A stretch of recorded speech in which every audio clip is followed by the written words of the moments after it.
Hello students, welcome to my application.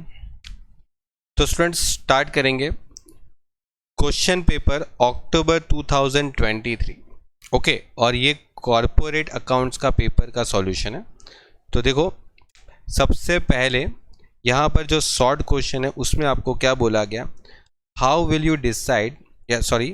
You disclose the following item while the preparing the balance sheet of the company as per the schedule 3 of the Companies Act 2013. So the both main and सब heading, मतलब आपको balance sheet के अंदर main heading और सब heading के साथ इसको बताना है। मतलब देखो, आप ऐसे लिख दो, एक तो बोलो यहां पर मेन हेडिंग और दूसरा यहां पर लिख दो सब हेडिंग। ओके, अब देखो सबसे पहला क्या है, बिल्स रिसीवेबल। अब देखो बिल रिसीवेबल कौन से मेन हेडिंग में जाता है, बिल रिसीवेबल का जो मेन हेडिंग है वो कौन होता है, या सब हेडिंग बता दो, कोई भी एक अगर पता हो ना तो मेन हेडिंग भी पता चल जाएगा, सब हेडिंग पता है तो मेन हेडिंग पता हो जाएगा। जैसे मेन हेडिंग है current asset. Okay, bill receivable is a current asset, और करंट एसेट में भी ये जाता है trade receivable. Okay, trade receivable में, ओके, ट्रेड रिसीवेबल में चला जाएगा। फिर आपके पास है प्रिलिमिनरी एक्सपेंसेस। प्रिलिमिनरी एक्सपेंस जो होता है वो आपका नॉन करंट एसेट होती है, नॉन करंट एसेट, और इसका सब हेडिंग है other non current asset. Okay, और एक होता है अनक्लेम डिविडेंड, या तो ऐसा भी बोल सकते हैं डिविडेंड आउटस्टैंडिंग। ओके, मतलब डिविडेंड का पैसा चुकाना बाकी होगा, पेमेंट करना बाकी है, अनपेड डिविडेंड, अनक्लेम डिविडेंड। तो यहां पर ये भी एक तरीके के करंट लायबिलिटी है, क्योंकि कोई भी खर्चा पेमेंट करना बाकी है तो एक तरीके से लायबिलिटी होती है। और लायबिलिटी कहां पर जाएगा, अनक्लेम डिविडेंड है तो यहां पर करंट लायबिलिटी हो गया। अब करंट लायबिलिटी के अंदर भी बहुत सारे हेडिंग होते हैं। ओके, तो उसमें कौन से हेडिंग में जाएगा, तो यहां पर आएगा other short term liabilities. Okay, देखो इसके लिए आपको है ना पूरा फाइनल अकाउंट का स्टेटमेंट है ना वो याद होना चाहिए। और फाइनल अकाउंट का स्टेटमेंट जो मैंने आपको सिखाया था, ओके, जो कोर्स के अंदर मैंने आपको जब चैप्टर का शुरुआत करवाया था ना फाइनल अकाउंट वाले, उसमें मैंने आपको पूरा फॉर्मेट याद करवाया था। और वो पूरा फॉर्मेट जो मैंने आपको याद करवाया था उसको एकदम अच्छे से याद करो। देखो मैं आपको शायद आपको पूरा फॉर्मेट भी एक बार बता देता हूँ। देखो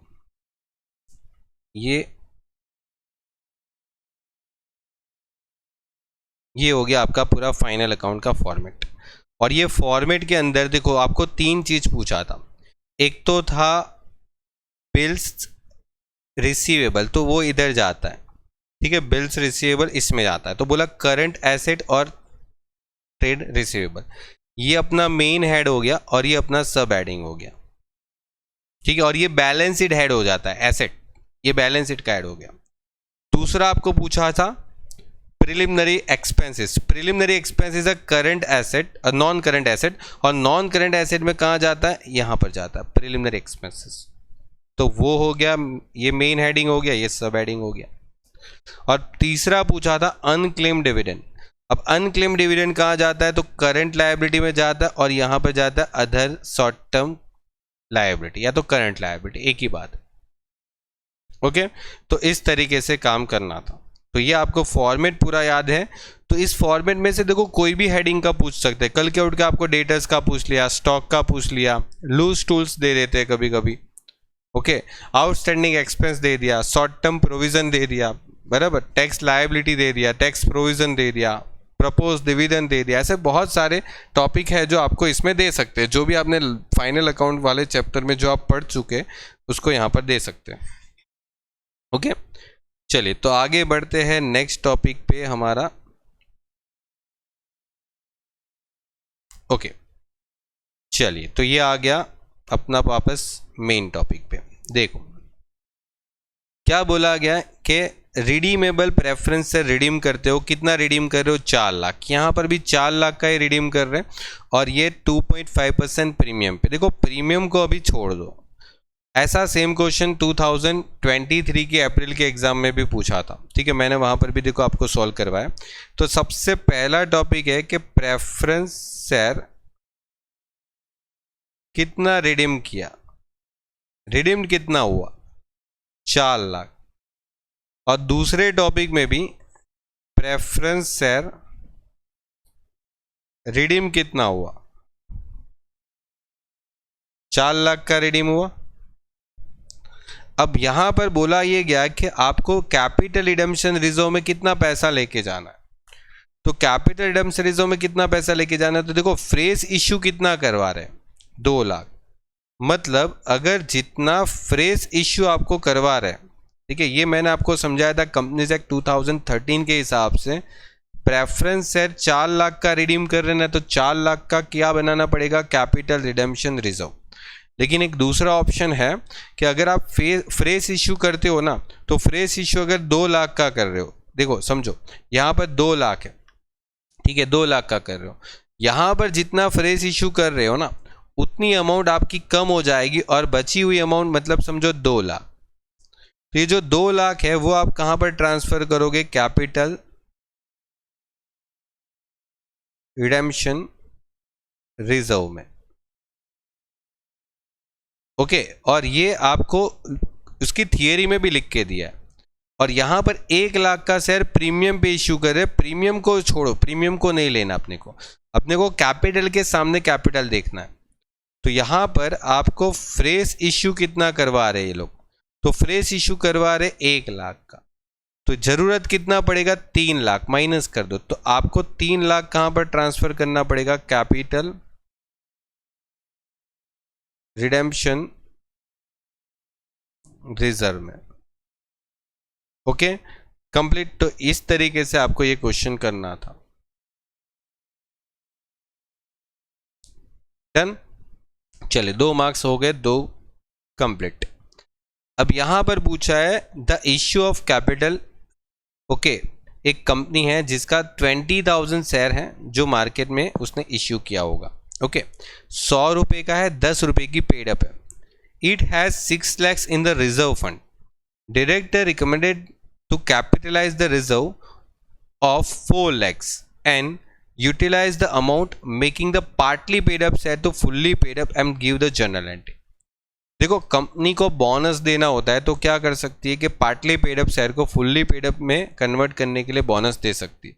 जैसे यहाँ पर करंटली इन लोगों के पास इक्विटी शेयर कितना है, मैं पूरा सिनारियो आपको समझाता हूँ, फिर क्वेश्चन भी सॉल्व करवाऊंगा। पहले समझो 20,000 शेयर है, इन लोगों ने ना 100 रुपये का शेयर है लेकिन 80 रुपीज ही पेड अप है, ठीक है। तो 20,000 equity share ₹100 each, ₹80 paid up है,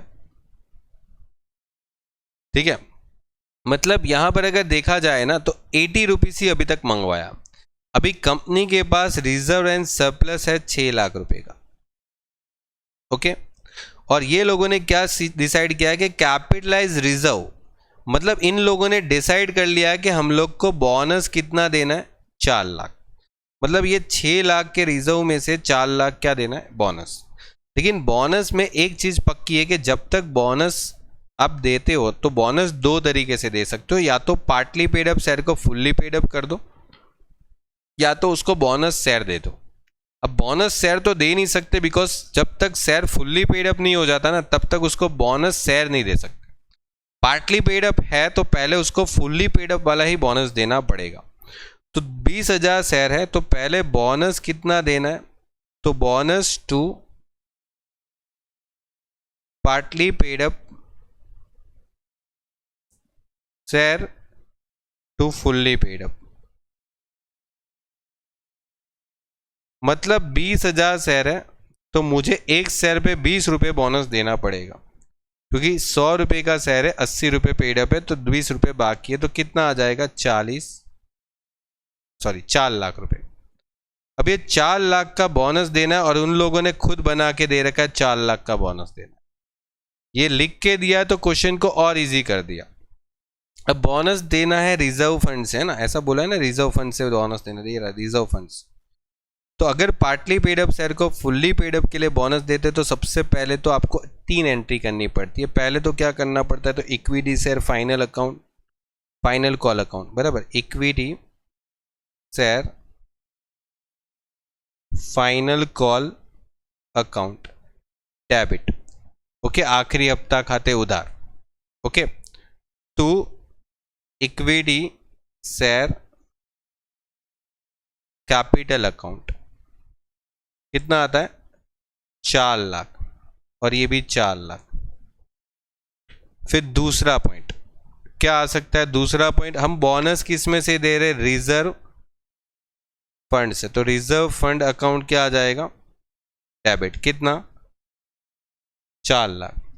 और क्या आ जाएगा, bonus to equity, bonus to equity shareholder, okay, 4 lakh. और लास्ट में ये बोनस जो दिया, bonus to equity shareholder to equity share final call account, ठीक है। देखो ये 3 एंट्री तो फिक्स ही है, जब पार्टली पेड अप को बोनस देते हैं ना 3 एंट्री फिक्स होती है, बस अमाउंट डिसाइड कर लो, अमाउंट सही आ गई 3 एंट्री चिपका दो, ठीक है। 3 एंट्री फिक्स ही है, बस यहाँ पर कभी कभी जनरल रिजर्व डाल देते हैं, पीएनएल अकाउंट डाल देंगे, कोई और रिजर्व फंड जो बोनस का यूटिलाइजेशन कर सकते हैं, ऐसे रिजर्व होने चाहिए, ठीक है। उसके लिए आपको सोर्सेस ऑफ बोनस शेयर पढ़ना पड़ेगा, क्योंकि उसके लिए आपको एक थियरी भी पूछते हैं, इंपॉर्टेंट थियरी एमसीक्यू में भी आ सकती है कि सोर्सेस ऑफ बोनस शेयर पूछेंगे एमसीक्यू के अंदर कि which of the following are not the sources of bonus share, या तो सोर्सेस ऑफ बोनस शेयर, ऐसा पूछ सकते हैं आपको। हो गया, चलिए बात करते हैं यहाँ पर डिविडेंड जो है वो 8% क्यूमुलेटिव प्रेफरेंस शेयर पे 6 लाख रुपए के शेयर है, जो कि आउटस्टैंडिंग है सिंस लास्ट 2 ईयर, लास्ट 2 साल से हम डिविडेंड नहीं दे रहे। तो मुझे बताओ लास्ट 2 साल से डिविडेंड नहीं देंगे तो डिविडेंड कितने का होना चाहिए, 6 लाख के ऊपर 1 साल का 8%, और लास्ट 2 साल से हम डिविडेंड नहीं देंगे तो टोटल 6 लाख का 8% लास्ट 2 साल से डिविडेंड नहीं दिया तो 96,000, ओके। अब 96,000 रुपीज हमने दिया ही नहीं है एज अ डिविडेंड रुपीज। अभी यहां पर देखो लिखा क्या है, under the scheme of the capital reduction for the outstanding dividend ₹100, equity share ₹25 given as a full settlement. मतलब कहना ये चाहते हैं कि 100 रुपये का जो पेमेंट है उसके ऑप्शन में 25 रुपये का शेयर दे रहे हैं, इक्विटी शेयर, मतलब जिसका 100 रुपये बाकी होगा उसको 25 रुपये से शेयर मिल जाएगा। तो मतलब 96,000 के बदले में हमें कितना रुपए का शेयर देना पड़ेगा, तो मतलब 96,000 इंटू 25 डिवाइड बाई 100 कितना आ जाएगा, 24,000 रुपये के शेयर देने पड़ेंगे आपको, और ये फुल सेटलमेंट दे रहे। तो राइट अ जर्नल एंट्री, देखो बहुत सिंपल सा है। पहली जर्नल एंट्री होगी कि हम लोग को ऐसा पैसा देना पड़ रहा है जो अनरिकॉर्डेड है। देखो डिविडेंड जो है ना क्यूमुलेटिव प्रेफरेंस शेयर पे वो रिकॉर्डेड नहीं होगा, अनरिकॉर्डेड डिविडेंड होगा, ठीक है। तो अनरिकॉर्डेड डिविडेंड जो है वो आप पे कर रहे हो, तो यहाँ पर कैपिटल रिडक्शन डेबिट हो जाएगा, कैपिटल रिडक्शन अकाउंट, क्योंकि नुकसान हो रहा है ना, कैपिटल रिडक्शन अकाउंट क्या हो जाएगा, डेबिट, कितना 24,000 जितना पेमेंट कर रहे वो, तो प्रेफरेंस शेयर डिविडेंड अकाउंट कितना आ जाएगा, 24,000, ओके। और फिर सेकेंडली आपको प्रेफरेंस शेयर डिविडेंड अकाउंट को क्या कर देना है, डेबिट कर देना, यहां पर डेबिट लिखना, डेबिट कितना 24,000, और 2 इक्विटी शेयर कैपिटल अकाउंट, क्योंकि आप उसके बदले में क्या दे रहे हो, इक्विटी शेयर कैपिटल दे रहे हो, इक्विटी शेयर दे रहे हो तो इक्विटी शेयर कैपिटल, अगर पैसे दे रहे हो तो 2 बैंक, अगर डिबेंचर दिया तो टू डिबेंचर, कुछ भी, मतलब जो दिया उसको यहाँ पर क्रेडिट कर लो, खत्म।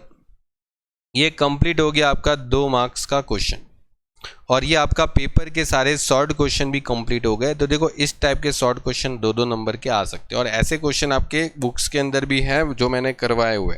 ठीक है, चलिए तो फिर गुड बाय, मिलते हैं नेक्स्ट लेक्चर में, लॉन्ग क्वेश्चन करेंगे।